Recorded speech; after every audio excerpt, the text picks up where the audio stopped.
और यहाँ तो हम जाते हैं, वहाँ जेब कटवा कर आ जाते हैं, 10,000 रुपये ले गए कुल्लू और मनाली मई जून जुलाई में, और अपने पैसे खर्चो, वह कुछ दिनों के लिए इधर उधर सैर सपट्टे करो और पैसे बर्बाद करके वापस आ जाओ। यहाँ का तो ये सुख है। और सतलोक में जाने के बाद वो कभी अभाव नहीं, कोई खर्च नहीं और किसी किस्म का कोई वहाँ दुख नहीं। अब हम कोई मरना नहीं चाहते और ये परिवार बना रहो, हम मरा नाम न कति जरूरत नहीं, चाहे दुखी और भी हो जावा, हम यहाँ से नहीं जा सकते, जरूरत ही नहीं हमने जाने की फिर। लेकिन यह मृत्यु खतरनाक हमारे लिए और वृद्ध अवस्था, और ये सारा वहाँ होगा और वहाँ फिर दुख नहीं, कोई काम नहीं, अपना बहुत ही सुविधा है आपको। वहाँ भी आपको परमात्मा की याद बनी रहती है, परमात्मा की जो सिमरन वहाँ भी आपने करना होता है, उस सिमरन का इतना आनंद आता है।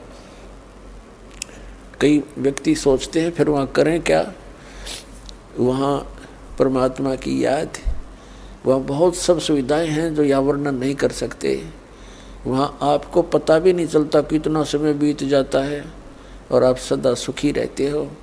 कोई राग द्वेष नहीं, कोई ऐसी चीज़ का अभाव नहीं जिससे राग द्वेष बने, कोई छोटा बड़ा नहीं, वहाँ पर सबको एक जैसी सुविधा है। तो ये सतलोक के अंदर सभी सुविधाएं हैं और वहाँ पूर्ण मोक्ष है वो प्राणी, कोई प्रतिबंध नहीं। क्योंकि जितने भी यहाँ कानून बनाए जाते हैं निकम्मे आदमियों के लिए बनते हैं। जो नागरिक अच्छे होते हैं वो तो वैसे अपना सद्भावना से रहते हैं, वो कोई अपराध करते नहीं, तो वहाँ सभी नागरिक सही हैं, उनका कोई द्वेष नहीं, राग नहीं। क्योंकि यहाँ से वही प्राणी जाएगा जिसका नेचर सुधर जाएगा और भक्ति धन हो जाएगा। तो यहाँ आपका व्यवहार और स्वभाव सुधारने के लिए प्रैक्टिकल कराया जाता है। तो आप यहाँ आते हो सत्संग में, आप यहाँ आकर के एक तो ज्ञान सुनते हो, ज्ञान सुनो, फिर ज्ञान के ऊपर अमल करो कि जो वचन कहे जाते हैं ये किसी डूम बाट के गीत नहीं, ये परमात्मा का दिया हुआ मार्ग है, परमात्मा के दिए हुए वचन है, ज्ञान है। और आप यहाँ आए किस उद्देश्य से हो इतनी दूर, आप ज्ञान सुन के उस पर प्रैक्टिकल करें, उसको अपने उसको अंजाम में लाए, उस गाइडलाइन पर चलें। अब जैसे यहाँ आते हो आप, यहीं से अपने आप को सुधारना शुरू करो। जैसे सभ्य लोग होते हैं, बस में बैठे और कोई देखा कोई वृद्ध है, उसको कहते हैं अपने साथ एडजस्ट कर लेते हैं, आओ आप बैठ जाओ। और कुछ ऐसे नेक होते हैं अपनी सीट छोड़ देते हैं, आओ जी आप बैठ जाओ। तो पुछले पुण्य कर्मी प्राणी है वो, ऐसे स्वभाव जिनका बना हुआ है। अरे किन्हों का क्यों खड़ा रहे, तो वो कैसा व्यक्ति है। तो ऐसे ही आपने ये एडजस्टमेंट, ये प्रैक्टिकल यहाँ करना है। किसी चीज़ की कोई अभाव हो भी जाए तो उसमें ज़्यादा व्याकुल नहीं हो, अपने आप को एडजस्ट करना सीखे, एक दूसरे को अपने साथ सेट करके अपना टाइम ऐसा बढ़िया बितावा। 3-4 दिन यहाँ रहो इतने, तो इसी प्रकार उन्हीं को वहाँ जाएगा जिसका स्वभाव भी बदलेगा और आपका अंदर अभिमान कम हो जाएगा। अभिमानी प्राणी वहाँ नहीं जा सकता। तो यहाँ से आपको बिल्कुल सुधार के और भक्ति से परिपूर्ण करके तो वहाँ भेजा जाएगा।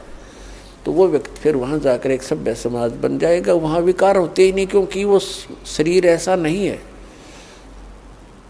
वहाँ विकार नहीं। तो कहने का भाव ये है कि वहाँ जाकर के हमने वो सब सुख प्राप्त होंगे।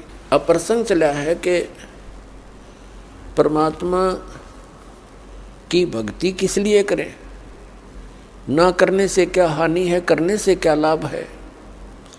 तो क्या बताते हैं कि नर से तीतु पशुआ कीजे, गद्दा बैल बनाई, ये 56 भोग कहाँ मन बोरे, कहीं कुरडी चरने जाई। अब क्या बताते हैं कि जो ये भक्ति नहीं करते और करते हैं तो अपने शास्त्र अनुकूल नहीं करते, पूर्ण परमात्मा की भक्ति शास्त्र अनुकूल नहीं करते, परम संत की खोज नहीं करते, और वो भक्ति करके भी जीवन व्यर्थ कर रहे हैं। क्या बताते हैं कि सुखदेव ने 84 भुगती बना पजावे खरवो, तेरी क्या बुनियाद पुरानी तू पेंडा पंथ पकड़वो हो। सुखदेव एक ऋषि हुए हैं, और उनके अंदर पूर्व जन्म के एक ऐसी पिछले संस्कार थे कि बचपन से उसमें एक सिद्धि थी आकाश में उड़ जाने की, आकाश में उड़ जाने की सिद्धि थी। पुण्यात्मा, आज कोई व्यक्ति इस संसार में ऐसा हो कि आकाश में उड़ जा, सारा विश्व उसके साथ हो ले, भगवान मान के पूजने लग जाए, क्योंकि हम अध्यात्म मार्ग से इतनी दूर हैं, अध्यात्म ज्ञान से हम बहुत दूर हैं। और परमात्मा क्या बताते हैं कबीर जी कि सुखदेव ऋषि आकाश मार्ग से स्वर्ग चला जाता था और उसने गुरु धारण नहीं कर रखा था। तो सबसे पहले सत्संग में ज्ञान दिया जाता है कि भक्ति की आवश्यकता क्यों पड़ी है, फिर भक्ति के लिए किन किन वस्तुओं की आवश्यकता है। तो सबसे पहले गुरु होना चाहिए। सुखदेव ऋषि जी का गुरु नहीं था और पिछले जन्म की उसकी भक्ति से बैटरी चार्ज थी।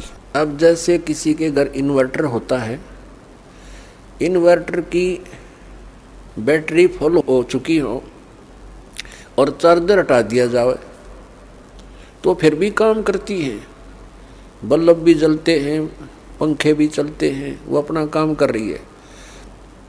लेकिन चार्जर ना लगने से वो फिर एकदम डाउन हो जाएंगी बैटरी उसकी और सब सुविधाएं खत्म हो जाएंगी।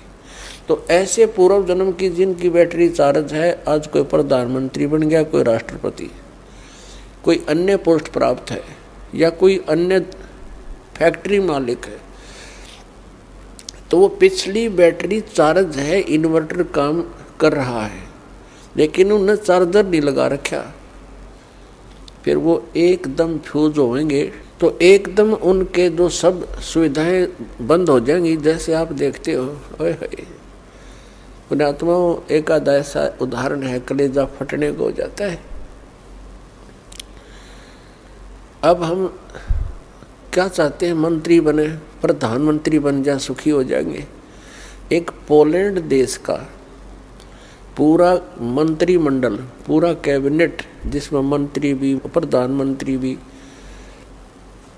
और एमपी भी, देखो उनकी साथ बोल दी। एक का विमान में बैठ कर किसी का शोक व्यक्त करना चाहते मुंह काढ़े और वो विमान दुर्घटनाग्रस्त हो गया। कहते हैं 95 सदस्य थे उसके अंदर, जहाज के अंदर 95 के 95 मर गए। और उनकी कितनी आशाएं थी, कितनी उच्च पोस्ट थी उनके पास, और क्या लेकर गए इस गंदे संसार से। तो पुण्यात्माओं, इन बातों को आधार बनाना पड़ेगा अपने। तो उनकी बैटरी वह खत्म हो चुकी थी, वह जब डिस्चार्ज हुई सारी सुविधाएं खत्म और मिट्टी में, ये भूत बने आंडेंगे वहां पर। एक दिन एक व्यक्ति बता रहा था वैसे भी, और एक दिन समाचार पत्र में पढ़ा था हमने, 5-6 वर्ष पहले की बात है। एक बहुत बड़ा राजनेता था, उसके साथ 1-2 घर का सदस्य था, 4-5 उसके चेले चपटे। वो उसका हेलीकॉप्टर जो है एक्सीडेंट हो गया, मर गए सारे। अब वो उस गांव में जहाँ हेलीकॉप्टर गिरा था, भूत बनकर वहाँ धक्के खा रहे हैं और गांव वालों को दुखी कर रहे हैं। वो कहते हैं हमारा यहाँ प्लेटफार्म बनाओ, कोठी बनाओ, हमारी यहाँ रहा करेंगे। कोई ये भूत बात सेवड़ा सेवड़ा बुलाया, उन्होंने पूछा था सीकरी, तब उन्होंने उसको बताया कि हमारा यहाँ वो बनाओ कोठी, हम रहा करेंगे। उनकी फिर वह एक चबूतरा सा बना के वो 4-4 ईंट ला के सारे की नरी कोठी बना रखी इतने। अब वहाँ कोठी बनाए बैठे हुए। तो परमात्मा कहते हैं जो काम नहीं करा, जो करना था इस मनुष्य जीवन से वो किया नहीं, बकवादों में यह मूल धन नष्ट कर दिया। वह बैटरी होगी, डिस्चार्ज चार्जर था नहीं, एकदम सब सुविधाएं। कहाँ गई वह प्रभुता, कहाँ गए वो धन, चाट लो उस हेलीकॉप्टर ने, वो ले डूबा उसको।